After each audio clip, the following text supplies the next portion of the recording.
بسم اللہ الرحمن الرحیم صلی اللہ تعالی علی حبیبہ محمد وعلی آلہ وصحبہ وسلم۔ حضرت سیدنا امام بخاری صاحب رحمۃ اللہ علیہ نے یہ باب قائم کیا، باب استعمال فضل وضوء الناس، وامر جریر بن عبد اللہ اہلہ ان یتوضؤوا بفضل سباق۔ حضرت سیدنا امام بخاری صاحب رحمۃ اللہ علیہ نے یہ ترجمہ الباب قائم کیا کہ لوگوں کے وضو والے پانی سے جو بچا ہوا پانی ہے اس کا استعمال کرنا، لوگوں کا جو وضو سے بچا ہوا پانی ہے اس کا استعمال کرنا، اس میں شرعاً کوئی قباحت نہیں ہے۔ وضو سے جو بچا ہوا پانی ہے پڑا ہوا وہ استعمال کرنا کوئی حرج نہیں ہے، لیکن چونکہ اسی باب کے ساتھ متعلق یہ بات بھی ہے کہ جو مائع مستعمل ہوتا ہے، پانی مستعمل، اس کے استعمال کے حوالے سے اہل علم کی آراء میں اختلاف ہے۔ مائع مستعمل وہ ہوتا ہے جو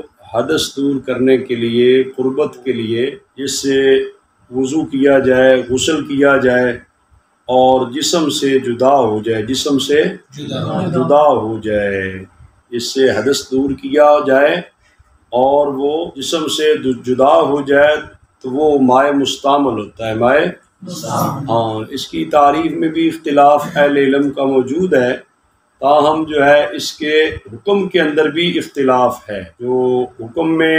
ائمہ کرام ہیں، امام مالک صاحب رحمۃ اللہ علیہ سے طاہر مطہر مانتے ہیں، جبکہ امام شافعی رحمۃ اللہ علیہ اور یہی امام اعظم ابو حنیفہ رضی اللہ تعالی عنہ سے جو روایت امام محمد صاحب رحمۃ اللہ علیہ نے ذکر کی ہے اس کے اندر بھی یہی ہے کہ وہ طاہر ہے غیر مطہر، طاہر اور پاک تو ہے لیکن آگے پاک کرتا نہیں ہے، یہی امام شافعی رحمۃ اللہ علیہ کی رائے ہے، اور اسی طرح یہی فقہ حنفی میں مفتہ بہی قول یہی ہے۔ اگرچہ قاضی ابو یوسف صاحب رحمۃ اللہ علیہ سے اس کی نجاست کے حوالے سے بھی روایت آئی ہے، لیکن یہ جو ہے نا فقہ حنفی میں مختار اور مفتہ بہی موقف یہی ہے کہ مائع مستعمل جو ہے وہ طاہر ہے، آگے پاک کرتا نہیں، خود پاک ہے، آگے پاکی دیتا نہیں ہے، اور اس کا پینا جو ہے وہ مکروہ قرار دیا گیا۔ باقی استعمال تو اس کا ظاہر ہے ٹھنڈک حاصل کرنے کے لیے کیا جا سکتا ہے، پاکی حاصل کرنے کے لیے تو نہیں کیا جا سکتا۔ تو چونکہ حضرت امام اعظم ابو حنیفہ رضی اللہ تعالیٰ عنہ کو اللہ تبارک و تعالیٰ نے جو نگاہ ولایت دی اور جس سے آپ جو چیزوں کے حالات اور حقائق سے آگاہ ہو لیتے تھے، آپ صاحب کشف بھی تھے، تو جو قاضی ابو یوسف صاحب رحمۃ اللہ علیہ نے امام اعظم ابو حنیفہ رضی اللہ تعالیٰ کی رائے ذکر کی ہے، مائع مستعمل جو ہے وہ نجس ہوتا ہے، اس پر اہل علم نے کچھ دلائل رقم کیے ہیں۔ اس میں ایک تو وہ حدیث پاک ہے کہ جب بندہ وضو کرتا ہے تو گناہ دھلتے ہیں، تو حضرت امام اعظم ابو حنیفہ رضی اللہ تعالیٰ عنہ کے متعلق آتا ہے کہ آپ چونکہ صاحب کشف بزرگ تھے تو آپ نے ایک دفعہ آپ کوفہ میں تشریف لائے، تو کوفہ کی مسجد میں تھے تو ایک جوان کو حوض سے وضو کرتے دیکھا، اس کا جب دھون گرا تو اسے بلا کر کہا، اے بیٹا ماں باپ کو تکلیف نہ دیا کر، اس نے توبہ کر لی۔ اسی طرح ایک کا دھون گرا تو اس کو کہا کہ اے بھائی بدکاری نہ کیا کر، اسے بھی توبہ کا کہا۔ اسی طرح ایک کے بارے یہ بھی آتا ہے کہ اس کا دھون گرا تو آپ نے اس کو بلا کر کہا کہ آپ شراب نہ پیا کر، اس سے توبہ کر۔ یعنی یہ جتنے بھی گناہ جھڑتے وضو کے ساتھ حضرت امام اعظم ابو حنیفہ رضی اللہ تعالیٰ کی نگاہ دیکھ رہی ہوتی، سمجھ آ رہی ہے؟ اور یہ حضرت امام اعظم ابو حنیفہ رضی اللہ تعالیٰ عنہ نے اس بنیاد پر بھی جو ارشاد فرمایا، جو قاضی ابو یوسف صاحب رحمۃ اللہ علیہ کے حوالے سے روایت آئی ہے کہ مائع مستعمل کو نجس قرار دیتے ہیں، وہ دیکھتے ہیں کہ یہ جو لوگ گناہ کرتے ہیں وہ وضو کے ذریعے گناہ دھلتے ہیں، اس وجہ سے اس پانی کو نجس بھی قرار دیا گیا ہے۔ بہرحال یہ ہے کہ فقہ حنفی میں جو دوسری روایت امام محمد صاحب رحمۃ اللہ علیہ کی ہے اس کے مطابق جو ہے وہ فقہ شافعی کے ساتھ ہی یہ رائے ملتی ہے کہ یہ مائع مستعمل طاہر ہے آگے غیر مطہر ہے، طاہر ہو کر خود پاک ہے آگے پاکی دیتا نہیں ہے، کسی کو وضو کرنا ہو یا غسل کے استعمال کے لائق نہیں ہے۔ اور یہاں پر جو ہے حضرت امام بخاری صاحب رحمۃ اللہ علیہ نے جو ایک معلق روایت تعلیق ذکر کی ہے، حضرت جریر بن عبداللہ رضی اللہ تعالیٰ عنہ نے اپنے گھر والوں کو، اہلیہ کو حکم دیا کہ وہ ان کی مسواک سے جو پانی ہے نا، بچا ہوا مسواک سے لگا ہوا پانی، اس سے وضو کر لیں۔ اپنے گھر والوں کو حکم دیا کہ وہ مسواک جس پانی میں رکھتے اس سے وضو کر لیں، اس کا بغیر مائع مستعمل کے ساتھ بھی کوئی جو ہے وہ ربط نہیں بنتا۔ سمجھ آ رہی ہے؟ یہ جو امام بخاری صاحب رحمۃ اللہ علیہ یہاں پر یہ لے کر آئے ایک تعلیق معلق روایت کہ حضرت جریر بن عبداللہ صاحب رضی اللہ تعالیٰ نے یہ گھر والوں کو کہتے تھے کہ جس پانی میں مسواک میں رکھتا ہوں اس پانی سے وضو کر لیں۔ یہ جو حکم ہے اس سے کوئی یہ بات نہیں ملتی کہ وہ مستعمل پانی تھا، مستعمل پانی کا حکم یہاں سے نہیں ملتا۔ اس وجہ سے کہتے ہیں کہ یہ تعلیق جو ہے یہ امام بخاری صاحب رحمۃ اللہ علیہ نے جو باب اور عنوان قائم کیا اس کے ساتھ اس کی مطابقت نہیں بن پاتی۔ تو لہٰذا جو ہے اس لیے کہ مسواک کرنے سے پہلے جس پانی میں رکھی گئی ہو اس کا بھی استعمال کیا جا سکتا ہے۔ سمجھ آ رہی ہے؟ اسی طرح جو ہے مسواک کرتے وقت جس پانی میں مسواک جو ہے وہ تر کرنے کے لیے ڈبوئی جائے یا رکھی جائے اس سے بھی پانی کا استعمال کا کوئی مسئلہ نہیں ہے۔ مسواک استعمال کرنے کے بعد جس پانی میں رکھی جائے اس میں بھی کوئی کسی قسم کا، مسواک میں چونکہ حدث سے کوئی نہیں ہے، حدث جس سے دور ہوتا ہے، بےبوزگی دور ہوتی ہے، اس پانی کو آگے مستعمل کہا جاتا ہے نا۔ اب مسواک کے ساتھ کوئی نجاست وغیرہ نہیں لگی تو وہ پانی میں اگر رکھ دی ہے تو اس کے ساتھ پانی میں تو کوئی مسئلہ نہیں بنا۔ سمجھ آ رہی ہے؟ وہ استعمال کیا جا سکتا ہے۔ اور اسی باب کے تحت حضرت امام بخاری صاحب رحمۃ اللہ علیہ یہ روایت لے کر آئے جو حضرت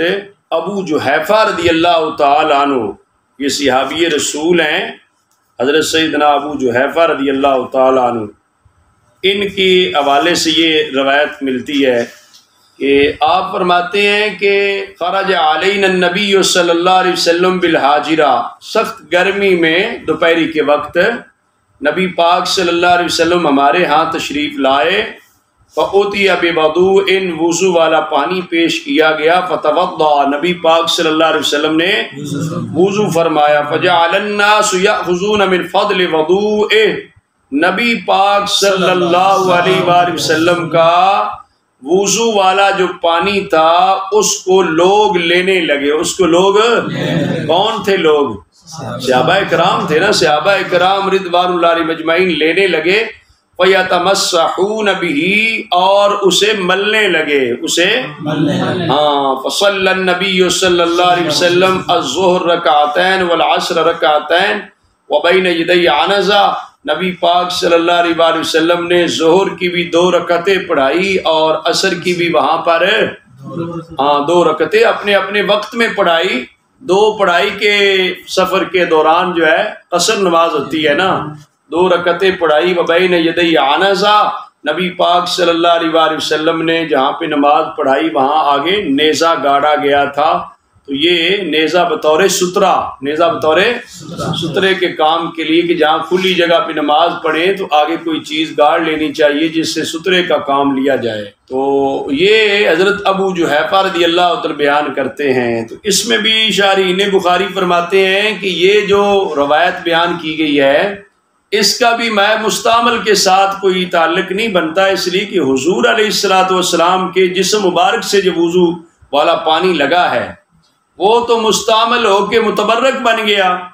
باقی لوگوں کا تو مستعمل ہو کر جو ہے وہ پھر غیر مطہر بن جاتا ہے نا، پاکی دیتا نہیں ہے آگے۔ لیکن جو حضور علیہ السلام کے مبارک جسم انور سے لگ گیا وہ تو اس کے اندر اور چمک پیدا ہوگی اور برکت پیدا ہو گئی ہے۔ لہذا اس واقعہ سے یا اس روایت سے عام لوگوں کا جو مائع مستعمل ہوتا ہے اس پر قیاس نہیں کیا جا سکتا۔ عام لوگوں کا مستعمل پانی ہو تو وہ طہارت کے کام نہیں آتا، سمجھ آ رہی ہے؟ لیکن آقا حضور علیہ السلام کے جسم مبارک سے جو پانی لگے وہ طہارت کے کام بھی آتا ہے، تبرک کے کام بھی آتا ہے، اس سے برکت حاصل کی جاتی ہے۔ یہ صحابہ کرام رضوان اللہ علیہ مجمعین کا نبی پاک صلی اللہ علیہ وسلم کی ذات گرامی کے ساتھ جو عقیدت، محبت، احترام اور تعظیم کا رشتہ تھا، اس کا آپ اندازہ لگا سکتے ہیں کہ آقا حضور علیہ السلام وضو فرماتے تو دوران وضو جو جسم مبارک کے ساتھ پانی لگتا، اعضائے مبارکہ کے ساتھ پانی لگتا، وہ جدا ہوتا تو صحابہ کرام اسے زمین پر نہیں گرنے دیتے تھے، نیچے اپنے ہاتھ کر لیتے، اپنے ہاتھوں پہ لے کر اپنے جسم پہ مل لیتے تھے۔ یہ سرکار دو عالم صلی اللہ علیہ وآلہ وسلم کے جسم مبارک سے جو پانی لگے اس کی یہ برکتیں اور اس کی عظمتیں ہیں۔ اور شارحین حدیث نے یہاں پر یہ بھی لکھا کہ جب نبی پاک صلی اللہ علیہ وسلم کے لعاب مبارک ہے اور نبی پاک صلی اللہ علیہ وسلم کے فضلات مبارکہ ہیں، وہ سارے طاہر ہیں، پاک ہیں، تو پھر نبی پاک صلی اللہ علیہ وسلم کے جسم مبارک جو ہے اس کے ساتھ جو پانی مس ہو جائے، اس کو یہ نہیں کہا جائے گا کہ یہ مائع مستعمل ہے تو اس کا استعمال آگے نہیں کرنا۔ سمجھ آ رہی ہے؟ مائع مستعمل ہو کے یہ مائع متبرک ہے، مائع مستعمل کا جو شرعی حکم ہے وہ اس پر لاگو نہیں ہوتا۔ عام انسانوں کا جسم کے ساتھ پانی لگے وہ اور حکم ہے وضو کے لیے۔ آقا حضور علیہ السلام وضو فرمائے تو اس پانی میں تو پہلے کی نسبت بھی برکت حاصل ہو جاتی ہے، اس میں چمک پیدا ہو جاتی ہے۔ اور یہ حضرت امام بخاری صاحب رحمۃ اللہ علیہ نے یہاں پر یہ ذکر کیا، اور اس کے ساتھ ایک اور یہ معلق روایت جو حضرت ابو موسیٰ اشعری رضی اللہ تعالی فرماتے ہیں دعا النبی صلی اللہ علیہ وسلم بقدح فیہ ماء، نبی پاک صلی اللہ علیہ وسلم نے ایک قدح کیا ہے بھائی؟ کھلا برتن منگوایا جس میں پانی تھا، اس میں آقا حضور علیہ السلام نے اپنے دونوں ہاتھ مبارک دھوئے، اپنا چہرہ مبارک دھویا اس میں، ومجّا فی، اور آقا حضور علیہ السلام نے اس میں کولی مبارک کی، آقا حضور علیہ السلام نے اس میں کولی مبارک بھی کی۔ پھر فرمایا انہیں کہ اشربا منہ وافرغا علی وجوہکما ونحورکما، فرمایا تم دونوں اس سے پی لیں اور اسے اپنے چہروں اور اپنے سینوں پہ انڈیل لیں۔ یہ ہے آقا حضور علیہ السلام کا متبرک پانی، نبی پاک صلی اللہ علیہ وسلم نے جس پانی میں وضو فرمایا، اور آقا حضور علیہ السلام نے چہرہ دھویا، ہاتھ مبارک دھوئے، کولی بھی کی، اس میں کولی مبارک بھی کی، اور اس پانی کے متعلق حضور علیہ السلام نے فرمایا کہ آپ انہیں پی بھی لیں اس پانی کو، اور اس سے اپنے چہرے اور اپنے سینے پر اسے انڈیل لیں۔ یہ برکت دینے کے لیے تھا کہ آقا حضور علیہ السلام نے پانی کو متبرک بنا کر، کولی کر کے پانی میں متبرک بنا کر صحابہ کرام رضوان اللہ علیہ مجمعین کو پیش کیا تھا۔ کتنے خوش نصیب تھے وہ صحابہ کرام رضوان اللہ علیہ مجمعین جنہیں نبی پاک صلی اللہ علیہ وسلم کی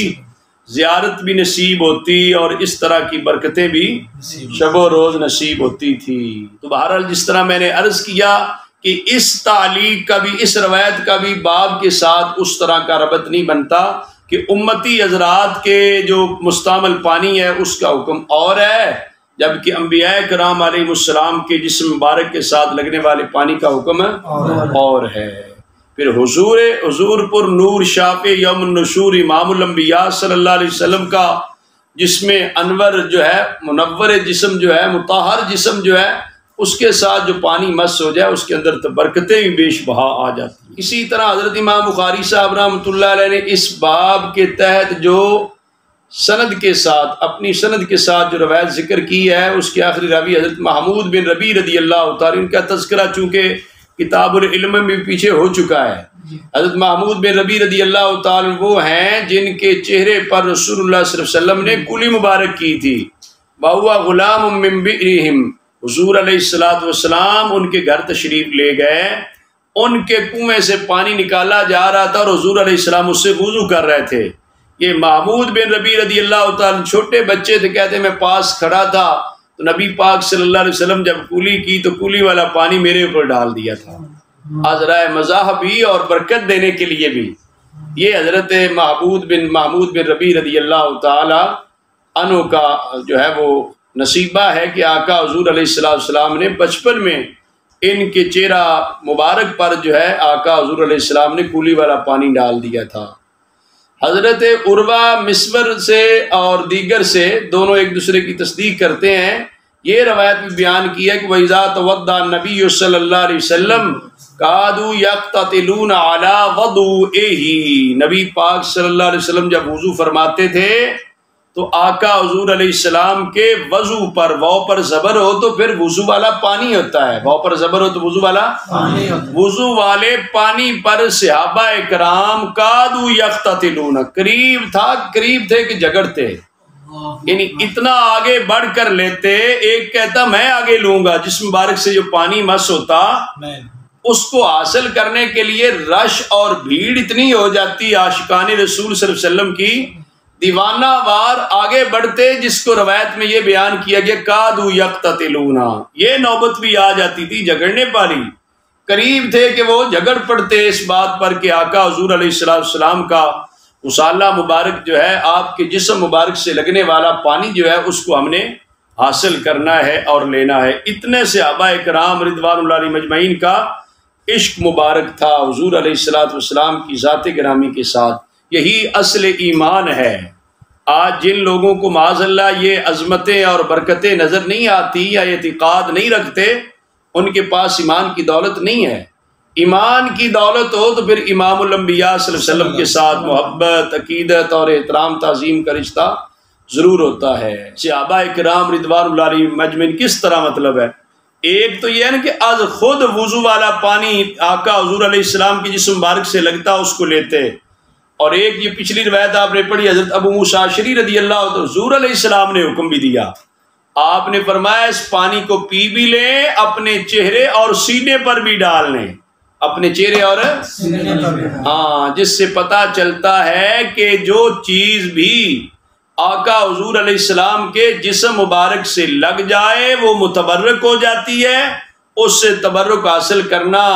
شرعاً جائز ہے، مستحسن ہے۔ امام الانبیاء صلی اللہ علیہ وسلم نے باقاعدہ حکم بھی ارشاد فرمایا ہے۔ یہ ہے تبرکات کی حقیقت کہ جو متبرک چیزیں ہیں ان سے برکتیں حاصل کرنے کی شریعت کے اندر جو ہے باقاعدہ طور پہ تعلیم موجود ہے۔ حضرت سیدنا امام بخاری صاحب رحمۃ اللہ علیہ نے یہ اگلا جو باب قائم کیا، اس کا عنوان تو قائم نہیں کیا، اور اس کے تحت جو حدیث پاک لائیں اس کا گزشتہ باب کے ساتھ ہی ربط بنتا ہے ایک لحاظ سے۔ یہ بھی ایک تبرک کی روایت ہے۔ حضرت صاحب بن یزید رضی اللہ تعالیٰ کہتے ہیں جن سے 5 احادیث روایت کی گئی ہیں، اور ان کے متعلق یہ بھی آتا ہے کہ یہ مدینہ منورہ میں سب صحابہ کرام میں آخر میں وصال فرمانے والے یہ صحابی تھے، حضرت صاحب بن یزید رضی اللہ تعالیٰ عنہ۔ آپ کیا فرماتے ہیں حضرت صاحب رضی اللہ تعالیٰ عنہ؟ آپ فرماتے ہیں ذہبت بی خالتی الی النبی صلی اللہ علیہ وآلہ وسلم، میری خالہ مجھے نبی پاک صلی اللہ علیہ وسلم کی بارگاہ میں لے گئی، عرض کی یا رسول اللہ ان ابن اختی واقعہ، آقا حضور اے اللہ کے پیارے رسول صلی اللہ علیہ وسلم، بے شک میرا یہ بھانجا ہے تو یہ بیمار ہو گیا ہے، اس کو درد ہے، مرض ہے، فمسح رأسی ودعا لی بالبرکہ، نبی پاک صلی اللہ علیہ وسلم نے میرے سر پر جو ہے اپنا ہاتھ مبارک پھیرا اور میرے لیے برکت کی دعا کی۔ یہ ہے دین اسلام جو حضور علیہ السلام نے دیا، جو صحابہ کرام نے لیا، کہ کیا کرتی تھی بھائی بزرگ صحابہ کرام اپنے بچوں کو مصطفیٰ کریم صلی اللہ علیہ وسلم کی بارگاہ میں لے بھی جاتے، آقا حضور علیہ السلام سے عرض بھی کرتے تھے آقا حضور علیہ السلام یہ بیمار ہے، اس کے لیے دم فرما دیں، دعا کر دیں، تو نبی پاک صلی اللہ علیہ وآلہ وسلم یہ نہیں کہتے تھے کہ میرے پاس کیا لینے آئے، آقا حضور علیہ السلام نے حضرت صاحب رضی اللہ عنہ کہتے ہیں فماسا رأسی، میرے سر پر ہاتھ مبارک پھیرا تھا، میرے سر پر ہاتھ مبارک بھی پھیرا، اور فرمایا ودعا لی بالبرکہ، میرے لیے برکت کی دعا بھی فرمائی، ثم توضا، پھر وضو فرمایا نبی پاک صلی اللہ علیہ وسلم نے، فشربت من وضوئہ، میں نے وضو کا جو بچا ہوا پانی تھا متبرک پانی وہ میں نے پی لیا، ثم قمت خلف ظہرہ، پھر میں نبی پاک صلی اللہ علیہ وآلہ وسلم کے پشت کے پیچھے جو ہے پیچھے میں کھڑا ہو گیا، فنظرت الى خاتم النبوہ بین کتفی مثل زر الحجلہ، فرمایا کہ میں حضور علیہ السلام کے پیچھے جب کھڑا ہو گیا تو میں نے دیکھا کہ حضور کے دونوں کندھوں کے درمیان، دونوں مبارک شانوں کے درمیان وہ مہر نبوت کو میں نے دیکھ لیا، مثل زر الحجلہ، مثل زر الحجلہ جو دلہن کی مسہری ہوتی ہے اس کی گھنڈی کی مانند، اور یہ بھی کہا گیا کبوتر کے چکور کے انڈے کی مانند تھی وہ مہر نبوت جو آقا حضور علیہ السلام کے بائیں شانہ مبارک کے نیچے نرم سا حصہ تھا گوشت کا۔ سمجھ آ رہی ہے؟ وہ اس بات کی دلیل بھی تھی کہ آقا حضور علیہ السلام کو رب تعالیٰ نے خاتم النبیین بنا کر بھیجا تو ختم نبوت لگا دی، مہر لگا دی۔ سمجھ آ رہی بھائی؟ نبوت کا سلسلہ چونکہ آپ صلی اللہ علیہ وسلم پر منقطع اور ختم ہو گیا، اس وجہ سے سرکار دو عالم صلی اللہ علیہ وسلم کو اللہ تعالیٰ نے یہ مہر نبوت سے بھی نواز رکھا تھا۔ یہ سرکار دو عالم صلی اللہ علیہ وآلہ وسلم کی شان تھی۔ حضرت سلمان فارسی رضی اللہ تعالیٰ جو پہلی آسمانی کتابوں کے بھی عالم رہے، مختلف مذاہب کی تعلیم حاصل کی، ان کے متعلق بھی آتا ہے چونکہ وہ جانتے تھے کہ مہر نبوت کی نشانی کے حوالے سے کہ جو آخری نبی آئیں گے ان کے شانہ مبارک کے نیچے یہ گوشت کا نرم سا حصہ ہوگا جس پر یہ مہر نبوت لگی ہوگی۔ تو کہتے ہیں کہ جب حضرت سلمان فارسی رضی اللہ تعالیٰ علیہ السلام قبول کرنے کے لیے حضور علیہ السلام کی بارگاہ میں آئے تو اس وقت آپ نے یہ مہر نبوت دیکھ لی تھی، تو ان کو یقین ہو گیا کہ جو میں نے آسمانی کتابوں میں پہلے پڑھ چکا ہوں اس کے متعلق جو ہے آقا حضور علیہ السلام کی مہر نبوت موجود ہے۔ یہ حضرت امام بخاری صاحب رحمۃ اللہ علیہ نے روایت بیان فرمائی ہے۔ اس سے پتہ چلتا ہے کہ صحابہ کرام رضوان اللہ علیہم اجمعین جو تھے آقا حضور علیہ السلام کے پاس اپنے بچوں کو لے جاتے اور برکت کے لیے دعا کے لیے عرض کرتے۔ آج بھی چاہیے کہ اپنے بچوں کو بزرگوں کے پاس لے جانا چاہیے، ان سے برکت حاصل کرنی چاہیے، دعا وغیرہ لینی چاہیے، یہ اچھی چیزیں ہیں۔ اسی طرح جو حضرت امام بخاری صاحب رحمۃ اللہ باب قائم کیا، باب مد مادہ واستنشق من غرفہ واحدہ، ایک ہی چلو سے جو ہے وہ کولی کرنا اور ساتھ جو ہے وہ ناک میں پانی ڈالنا، ایک ہی چلو سے اس طرح کرنا جائز ہے شرعاً۔ حضرت عبداللہ بن زید رضی اللہ تعالیٰ عنہ کی یہ روایت آپ پیچھے پڑھ بھی چکے ہیں کہ حضرت عبداللہ بن زید رضی اللہ تعالیٰ برتن سے پانی لے کر اپنے دونوں ہاتھوں پہ ڈالا، دونوں کو دھویا، پھر جو ہے وہ منہ کو یا فرماتے ہیں مد مادہ واستنشق من کف واحدہ، جو ہے یہ کولی کی اور ناک میں پانی چڑھایا من کف واحدہ، ایک ہی ہتھیلی سے، ایک ہی چلو لے کر، اور یہ 3 مرتبہ کیا، یہ 3 مرتبہ کیا، یعنی چلو لیا، منہ میں پانی ڈالا، جو بچا ہوا تھا چلو میں وہ ناک میں ڈال دیا۔ سمجھ آ رہی بھائی؟ یہ بھی اس طرح بھی کرنا جائز ہے، لیکن ہر ایک کے لیے علیحدہ علیحدہ چلو، ہر کولی کے لیے علیحدہ چلو، ناک میں ڈالنے کے لیے علیحدہ چلو۔ تو یہاں پر یہ ہے کہ وہ ایک ہی چلو سے جو ہے وہ پانی ڈالتے، اس طرح 3 مرتبہ انہوں نے کیا۔ پھر جناب فغسل یدیہ الی المرفقین، پھر کونیوں سمیت 2 مرتبہ جو ہے وہ دھویا دونوں بازو ہاتھوں کو، اور مسح برأسی ما اقبل وما ادبر، جو ہے سر کا مسح کیا آگے سے اور پیچھے سے، اور وغسل رجلیہ الی الکعبین، اور دونوں ٹخنوں سمیت پاؤں کو دھویا۔ پھر فرمایا کہ اسی طرح رسول اللہ صلی اللہ علیہ وسلم کا وضو مبارک تھا۔ اس حدیث پاک میں چونکہ ایک بات تو وہ آگے ترجمہ الباب کے تحت ہے کہ دونوں ہاتھوں کو دھونے کے بعد جو ہے یہاں پر وہ چہرہ دھونے کا ذکر ہے، اور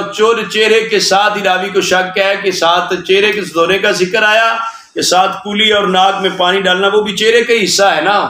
وہ بھی مطلب باقی جو حدیث پاک کے ہیں ان کے اندر واضح طور پہ ترتیب موجود ہے کہ ہاتھوں کو دھویا، پھر کولی کی، پھر ناک جھاڑا صاف کیا، اس میں پانی ڈالا، اس کے بعد چہرہ دھویا۔ سمجھ آ رہی ہے؟ اور یا کونیوں سمیت ہاتھوں کو 2 مرتبہ دھونے کا ذکر آیا، تو یہ پہلے بھی سب کو بھی بیان کر چکا ہوں کہ بعض روایات میں ایسے ہے کہ کچھ اعضائے وضو کو 2 مرتبہ تو کچھ کو 3 مرتبہ، تو اس طرح کرنا شرعاً جائز۔ سمجھ آ رہی ہے؟ لیکن جو زیادہ تر روایات ہے اس کے مطابق چونکہ سلاس 3 مرتبہ ہے نا، تو اعضائے وضو کو 3 مرتبہ دھونا سنت ہے۔ اور سر کے مسح کا بھی ہے، وہ بھی پچھلے سبق میں طریقہ بتا دیا کہ آگے سے پیچھے لے کے جانا اور پیچھے سے آگے لے کے آنا۔ پورے سر کا مسح جو ہے یہ مسنون ہے، یہ بھی اس میں بیان ہوا۔ اور اسی طرح جو ہے وضو پریکٹیکلی عملی طور پہ کرنے کے بعد حضرت عبداللہ بن زید رضی اللہ عنہ فرمایا کہ اس طرح رسول اللہ صلی اللہ علیہ وسلم کا وضو مبارک تھا۔ حضرت امام بخاری صاحب رحمۃ اللہ علیہ نے باب قائم کیا، باب مسح الرأس مرہ، سر کا مسح ایک مرتبہ، باقی اعضاء وضو تین مرتبہ، تو سر کا مسح ہاں ایک روایت میں 3 کا ذکر آیا ہے سر کے مسح کا بھی۔ اس میں علماء کرام فرماتے ہیں کہ ہاتھ کو جو پانی سے بھگونا ہے، تر کرنا ہے، وہ ایک بار ہی کیا جائے، صرف جو ہے وہ مسح 3 بار کر لیا جائے، علیحدہ علیحدہ پانی لے کر 3 بار نہ کیا جائے کہ وہ کہیں غسل نہ ہو جائے۔ سمجھ آ رہی ہے؟ سر کا مسح ہے نا، غسل تو نہیں ہے نا، اور سر کو دھونا نہیں ہوتا، سر پہ مسح ہے، تو مسح کے لیے ایک بار ہاتھوں کو تر کر لینا کافی ہے۔ اور اس روایت میں ہے کہ سر پر جو ہے ایک بار ہی ہاتھوں سے جو ہے تر کر کے مسح کیا جائے۔ یہ یہاں پر یہ باب قائم کیا، مسح الرأس مرہ، سر کا مسح کیا ہے بھائی؟ ایک مرتبہ۔ تو روایت وہی حضرت عبداللہ بن زید انصاری رضی اللہ تعالیٰ عنہ کی نبی پاک صلی اللہ علیہ وسلم کی وضو کے متعلق آپ نے پانی کا ایک بڑا برتن منگوایا، ان کے لیے وضو کیا۔ کیا مطلب؟ ان کو دکھانے کے لیے، پریکٹیکلی ان کو سکھانے کے لیے وضو کیا، اپنا اور پانی لے کر جو ہے اپنے دونوں ہاتھوں پہ انڈیلا اور پھر جو ہے دونوں ہاتھوں کو دھویا اس کے 3 مرتبہ، پھر جو ہے ہاتھ کو برتن میں ڈالا، کولی کی اور ناک میں پانی چڑھایا اور صاف کیا 3 مرتبہ، 3 چلوں کے ساتھ پانی کے، پھر ہاتھ داخل کیا برتن میں، چہرے کو دھویا 3 مرتبہ، پھر ہاتھ کو دھویا برتن میں ہاتھ کو ڈالا تو دونوں ہاتھوں کو کونیوں سمیت 2 مرتبہ دھویا، پھر ہاتھ ڈالا برتن میں تو سر کا مسح کیا۔ ادھر فماسا براسی سلاسن کا ذکر نہیں ہے۔ اس سے امام بخاری صاحب رحمۃ اللہ علیہ نے فرمایا کہ اس روایت میں فماسا براسی ہی ہے، سر کے مسح کا تو ذکر ہے لیکن اس کے ساتھ سلاسن نہیں ہے، جس سے پتہ چلتا ہے سر کا مسح ایک مرتبہ ہے۔ فاقبل بیدہ وادبر بها، آگے سے پیچھے لے کر جانا اور پیچھے سے آگے لے کر آنا۔ ثم ادخل یدہ فی الاناء، پھر ہاتھ کو برتن میں ڈالا، فغسل رجلہ، پانی لے کر دونوں پاؤں کو دھویا۔ پاؤں کو سر کا مسح ہے تو پاؤں کا دھونا ہے۔ یہ وضو کے میں پیچھے بھی چونکہ وضاحت ہو گئی ہے۔ اگلی جو حدیث پاک اور سند کے طور پہ ذکر کی اس میں یہ واضح طور پہ ہے، فرمایا ماسا براسی مرہ، ماسا براسی ہی، سر کا مسح ایک مرتبہ، سر کا مسح ایک مرتبہ کیا۔